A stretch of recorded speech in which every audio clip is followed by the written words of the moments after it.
Coming up on Regarding Men, Andrew OKeefe, Postmortem on a Wife Beater.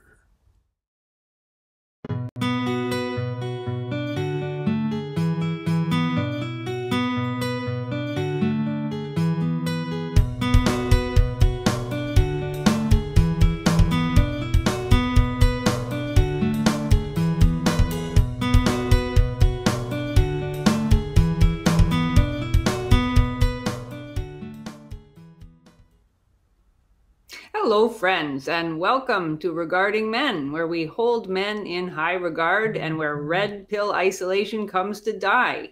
I'm Janice Fiamengo. I'm the author of the Fiamengo File, and I'm joined today, as always, by Paul Elam of paulelam.com and by Tom Golden of MenAreGood. MenAreGood. And today we're discussing a news item out of Australia from last week. We learned that the founder of White Ribbon Australia, which is an organization that believes there is only one kind of domestic violence, and that is male violence against women. Essentially, no other kind counts for that organization.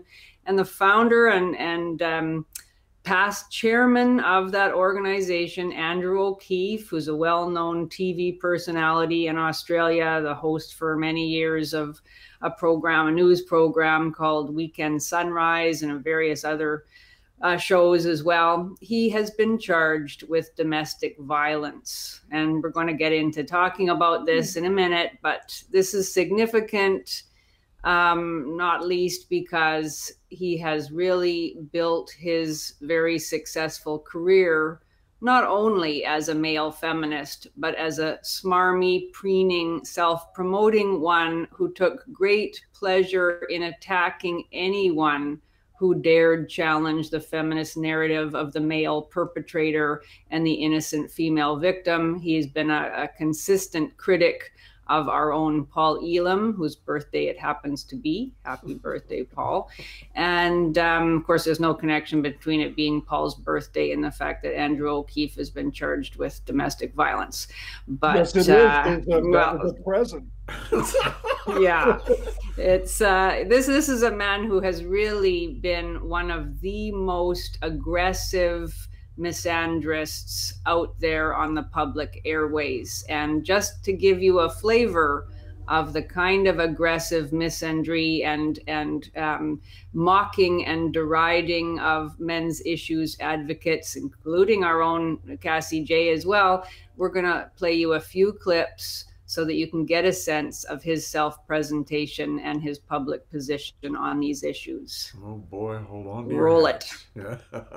Let's bring in White Ribbon Chairman, our very own Andrew OKeefe, and psychologist Colette Smart is here too. Good morning to both of you. Sammy. Now, Andrew, this White Ribbon campaign says it takes real men to speak up about violence against women. What should we do if we see violence? Well, Sammy, I think most blokes like to think that inside them somewhere is a little bit of a superhero, that, you know, if needs be, we could rush into the burning building to save our kids, you know, that kind of thing. So I think what is required in this instance is a bit of courage on the part of us men. You know, when we see or suspect that violence is happening around us, we have to be brave enough to intervene. Now, I should say that we should be brave. Okay. Ask you this. If you wanted to make a film about the issues facing the modern man, why did you have to focus on the views of these extreme misogynists of the men's right movement, people like Paul Elam? Why do you highlight men's issues by promoting men who minimise women's issues? It seems to me that you don't really question their views in the film. Did you see the film? Well, we saw as much as we could because your publicist wouldn't send us the full thing. I sent you the screener link actually to the full film. So we watched as much as we could, yeah. But you could also buy the film on Google Play, Vimeo, and we Amazon tried to do that, and we couldn't. Be that as it may, you know, it just seems from what I have seen of the film, there's not a lot of questioning of some of their views. That's all. Yes, there is. Absolutely. If you've seen the film, you would see the questions that I asked and their answers. We've done a lot of reading around Paul Elam over the years. In fact, we've interviewed Paul Elam, and there's no denying that a lot of what he says is deeply misogynist. these totally things. agree that they are all conversations worth having. Why not have them with regular men, not guys who are in charge of the most misogynistic, anti-woman, anti-feminist organisations in the world? I interviewed Dr. Warren Farrell, who is very even-minded. I also interviewed Mark Angelucci, an attorney who works on behalf of men's issues. I interviewed Fred Hayward, who is a percent of all rape cases actually end up in a conviction anyway. So, I mean, yes, the problems you are addressing are real and there are injustices, but when only 3% of rape cases end up in a conviction anyway, you could hardly say that the system is flooded with vexatious complaints. It's not a matter of saying that the system is flooded with vexatious complaints, but please tell the men that have spent 10, 15, 20 years in prison falsely. Tell the young men whose academic careers have been ended by false allegations that this is a small problem. We're not saying that the numbers are huge, but we are saying that a rape allegation alone is enough to destroy a man's life. And it has happened many, many times over. So for the individuals affected by this, we try to pay attention to this problem. Yeah, for sure. We are not being hysterical in the way we are being evidence-based in how we approach this, not political. Yeah. Yep. Oh, so boy. There he is. I'd love to know where he gets that statistic that only 3% of rape cases are ever successfully prosecuted. But anyway, I mean, that's how he is. He is the purveyor of feminist facts. He is not at all interested in the reality on the ground of domestic violence or indeed rape claims. He's the ultimate in condescending, criticizing Cassie Jaye for failing to question men's rights activists in a film he hadn't even bothered to see to make sure that he was on firm ground in making that criticism, and so on and so on. Actually, on air, demanding that real men both investigate cases of domestic violence, whatever that would mean, and intervene when they see it. He does go on to say, only make sure that you're safe before you do so. How could you make sure you were safe before you did so? But you're not a real man unless you jump in to save the woman if you see some sort of altercation taking place. I mean, come on. Yeah, this is... So anyway, here he is. He has been charged with 1 count of common assault, which means that it was an alleged assault that has not caused bodily harm. The alleged assault took place last Saturday night, Sunday morning, January 30th to 31st. He was charged early in the morning of January 31st by the police. Charged with assaulting it's not clear whether she's his common law partner, or there's rumors that he might have secretly married her. But anyway, he was living with this woman. She's a doctor, and her name is Dr.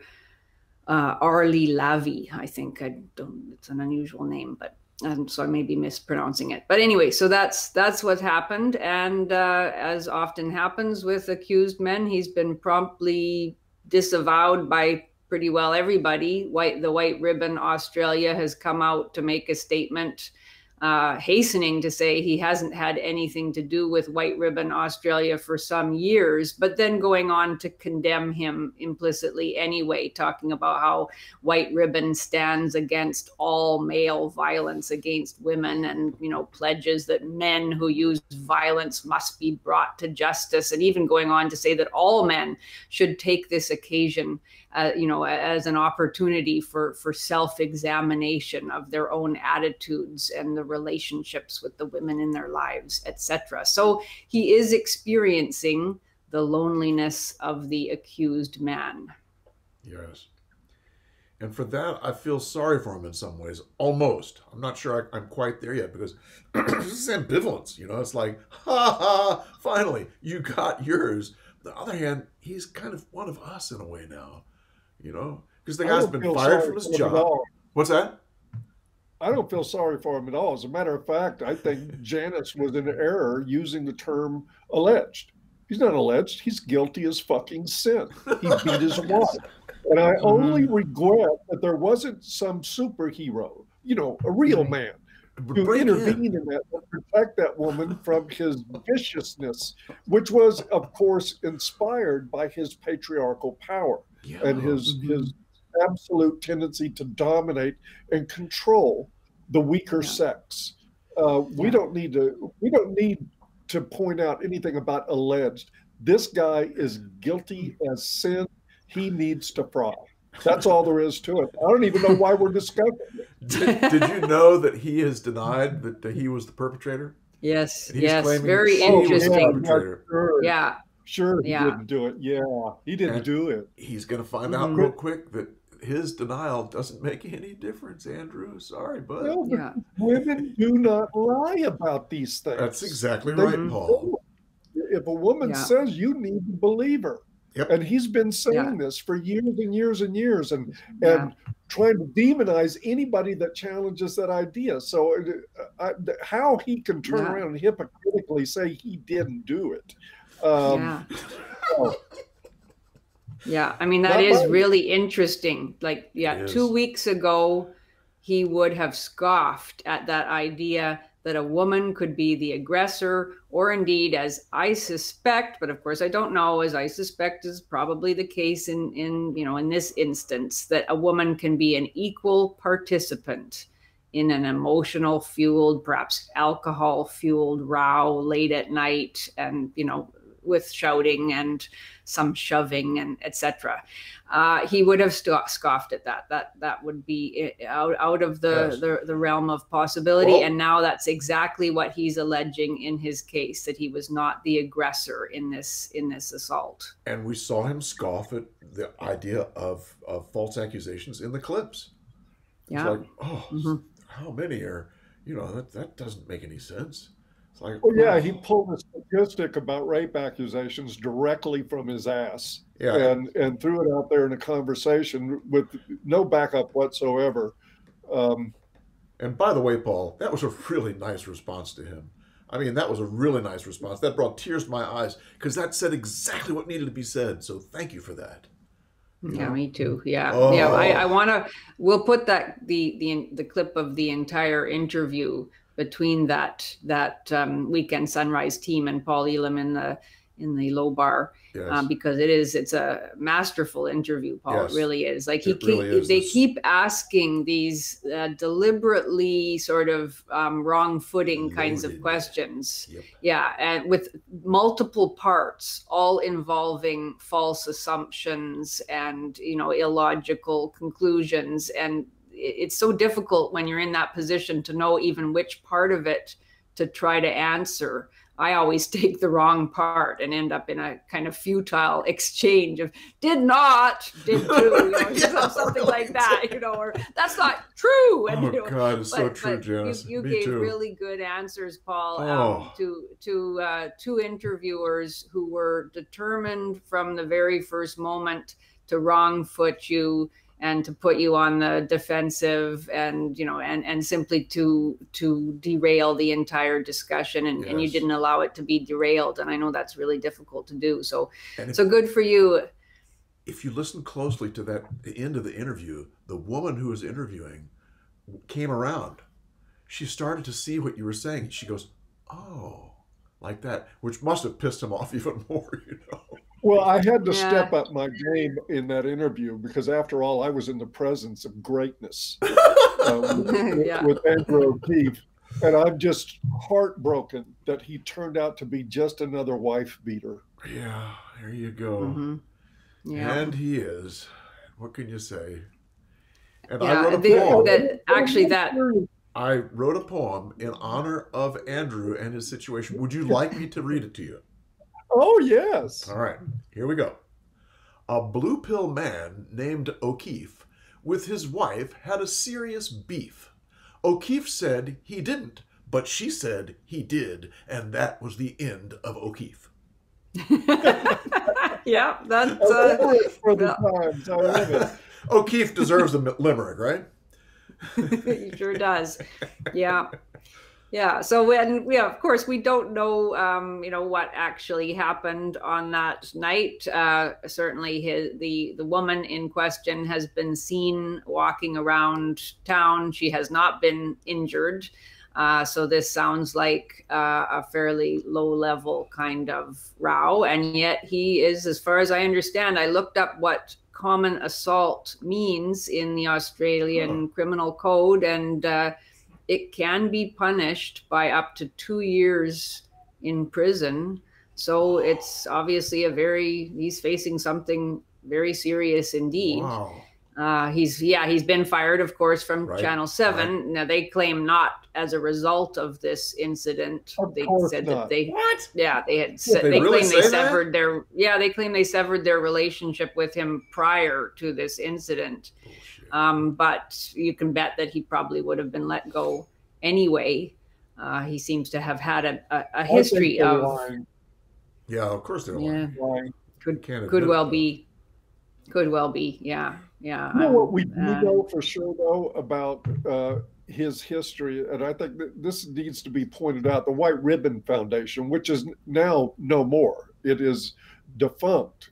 And there were investigations done, and we wrote them up on A Voice for Men. I'll get the link and we'll provide it below, going through White Ribbon's financials.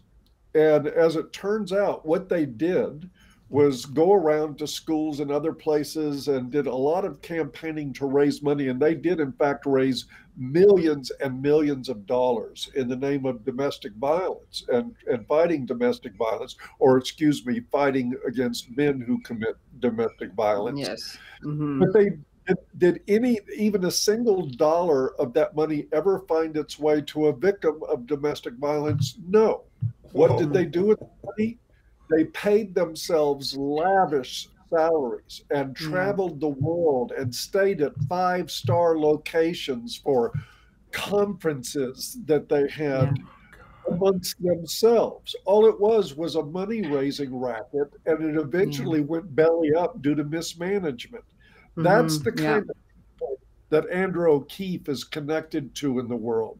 You might as well call them mafia, because these guys are thugs that raise money on lies and spend it on themselves. That's all they ever did. Wow. O'Keefe is not going to suffer any long-term, well, he'll suffer some long-term consequences. He's worth like $40+ million. He's not going to suffer financially, but where he'll suffer is, I could hear 10,000 dinner and cocktail invitations being withdrawn right now because he is going to face the stigma of being a wife beater. Right. And it doesn't matter whether or not he did it. It makes no difference whatsoever. He either was totally innocent and trying to defend himself from a crazy, drunk, violent woman, or he's just a trashy wife beater and beat the crap out of his wife. And now, either way, it doesn't matter, because his social circles are going to regard him as the former and not the latter. Yep. It's going to happen. Yes, and you have to say it's. Oh, sorry, Tom. No, go ahead. You go ahead. I'm just going to say that in that sense, it is deserved. I mean, there's no doubt that we all believe in the presumption of innocence, even for somebody like Andrew O'Keefe. I hope he gets a fair trial. That goes without saying, I hope. But I can't help but remember how on the program, the first clip that we showed from in that program, he talks about what men must do, to live up to white ribbon masculinity in all of its purity and chivalric glory. And you would never know from his recital of all the things men should do if they're having an argument with their wives. There's never a hint that the woman herself might be involved in violence. It's always do you raise your voice? Stop raising your voice, men. And I mean, the things that count as domestic violence in his recital are things like raising your voice, punching the wall, the things that aren't violent at all. But of course, violence has been expanded in the white ribbon narrative to encompass emotional violence, psychological violence, power and control, all those kinds of things. So it is certainly poetic justice that he is now going to try to claim what may indeed be true, that this was an encounter where both people were shouting and somewhat out of control. But he is the one who is going to be charged and whose reputation is going to be destroyed. Yep. And he's going to get a real taste that the accusation itself is enough to tear you apart, which is exactly what Paul said to him. Yeah. You know, it's exactly. the accusation that tears people apart without, whether it's true or not. It doesn't make any difference. You know? Ugh. Yeah. And of course, I bet he comes out of this saying that he's probably a infinitesimally small fraction of these circumstances. He's going to try to reclaim his reputation by telling people that he's very much the exception and not the rule. Of course. And it won't do him any good, because once you're tainted in cancel culture, you're done. Right. He may, I mean, I'm being very cynical now, but I could see him, if it looks as if things are going against him, saying that he has a drug and alcohol problem and going directly into rehab and saying that, he apologizing, saying this wasn't really him, this was the demon drink or whatever, drug or whatever, and trying to salvage himself in that way, and then emerging as a spokesperson for rehabilitation and the possibilities of that. Janice, don't tell him. So he's a drunk and a wife beater. Yeah. Well, certainly there is, there's video you can find on the internet of him falling down drunk, literally on the streets of Sydney. Yeah. So he took a break from his job some time ago for mental health reasons, whatever that is. So, and it seems like, I mean, there are so many cases like this of men who have been extremely vocal and aggressive in their feminism, in their denial that men's issues advocates have really any case to be made. And so often then they do end up being the ones who are involved in these kinds of incidents. And I know that some good people on our side would say that actually this is the case, that most male feminists are male feminists either because they genuinely recognize themselves in the feminist description of male violence, or because, even worse, because they use it as a cover for their own abusive tendencies. And they hope that will be a way that they can carry on with somehow not being detected or not being denounced. Now, it's just a theory. It's an interesting theory. It is interesting. I don't really hold with it. I think men become feminists for a whole variety of reasons. Those might be part of it. But, I think a lot of men are just genuinely, they want a way out of being called toxic, or they're genuinely convinced that they are toxic and that this is the only way to prove that they aren't. So I don't know, but certainly it does raise that speculation about what we're to make of his very aggressive feminism. Who was that? And I'm drawing a blank on his name right now. I'll probably remember it after this discussion is over. It was a rather famous male feminist that was Hugo Schweitzer. Yeah. Yes. Yeah. That's who I was thinking of as Janice was talking. Yeah, he was caught sending dick pics on his phone and admitted finally that the only reason, after years of activism, that the only reason he did it was to get laid. And he was an instructor in women's studies. Yes. I mean, come on. Where's your typical, hey, listen, there is your typical male feminist, in my opinion. Maybe not as overt as Schweitzer was about his stuff, but guys that are still, they may not be seeking to get laid, but they're seeking approval and attention and high regard from women. So they gush sympathetic about women's issues all the time, and of course confront men and try to beat men back who disagree with them. But yeah, that's the typical pattern. And what's interesting, As we found in Schweitzer's case, if you scratch a male feminist underneath, you'll find a misogynist every goddamn time. Huh. Huh. Yeah. Crazy, crazy. And some of them end up beating their wives. No. Yes. Like OKeefe. Or maybe it was just a lead. I don't know. Who cares? Well, I think the one thing we can say for sure is that this is unlikely to convert him to the cause of men's rights. Unfortunately. No, I already saw some comments out there saying, well, maybe this will give him some empathy. No, it won't, guys. No, even that. No, I doubt it. There's always hope. Absolutely not. This guy will see his reputation get totally thrown against the rocks.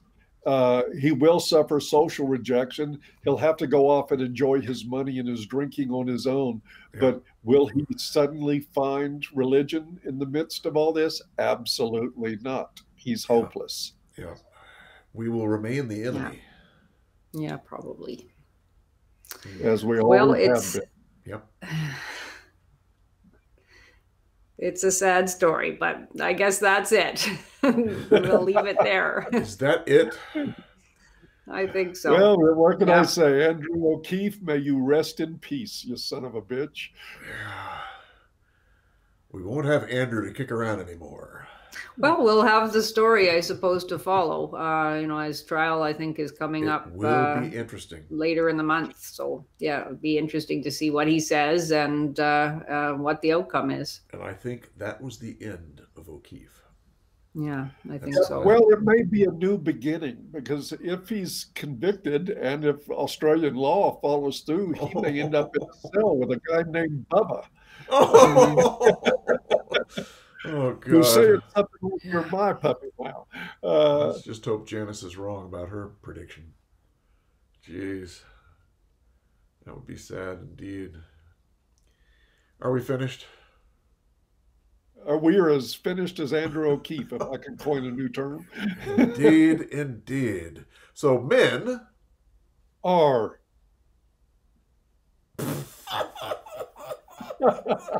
frozen.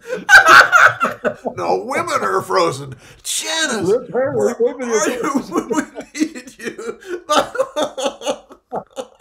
Oh, she's going to come back. Bye, guys. Not quite yet. Not quite yet. You're back. I'm back. You missed what we said? Yeah, unfortunately I did. I had to hang up and log back in. Men. Paul said and then you were frozen. So finish it for us. Men are good. All right. I feel better all over. You all take care. We'll see you. Take care. Bye-bye. Bye-bye.